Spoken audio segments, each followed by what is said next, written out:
Emotionally strong people still feel fear. They still get rejected. They still have days when everything seems to fall apart. But they've trained themselves to do one thing differently. They don't allow temporary emotions to make permanent decisions. Here are 5 mental habits that can make you emotionally unbreakable.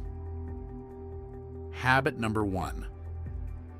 Separate what you can control from what you can't. Most emotional exhaustion doesn't come from the problem itself.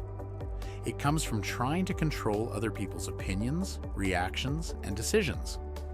Before you react, divide the situation into 2 categories. What can I control? And what must I release? You can't control whether someone respects you, but you can control your boundaries. You can't control the outcome, but you can control your next move. Mental strength begins when you stop fighting battles that were never yours to control. Habit number 2.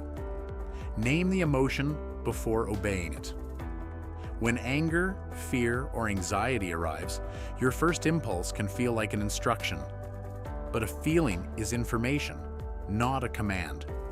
Instead of saying, "Everything is going wrong," say, "I'm feeling overwhelmed right now." That small change creates distance between you and the emotion. You stop becoming the feeling and start observing it. Once you can name what you feel, you can decide what to do with it. Habit number 3. Do one difficult thing before you feel ready. Avoidance gives you immediate relief, but every time you run from discomfort, your brain learns that discomfort is dangerous. Start with something small. Have the conversation you've been postponing. Complete the task you keep avoiding. Take the first step without waiting for confidence. Confidence rarely arrives before action. It is usually created by surviving the thing you were afraid to begin. Habit number 4. Turn failure into information. Emotionally fragile thinking says, "I failed, so I'm not good enough."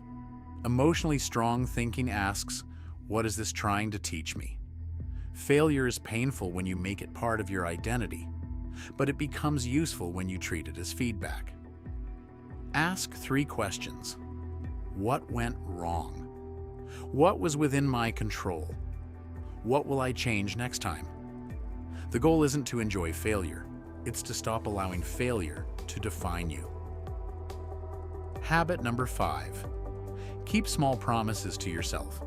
Every time you promise to do something and repeatedly ignore it, you weaken trust in yourself.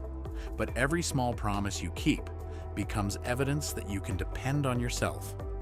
Wake up when you said you would. Finish the 10-minute task. Take the walk. Make the call.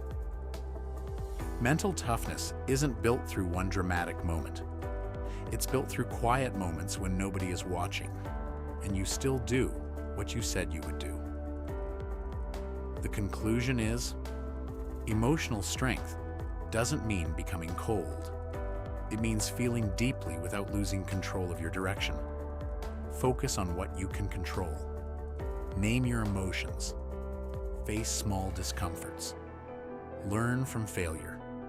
And keep promises to yourself. You won't become impossible to hurt, but you can become much harder to break. Subscribe to Psychotech for more psychology you can use in everyday life.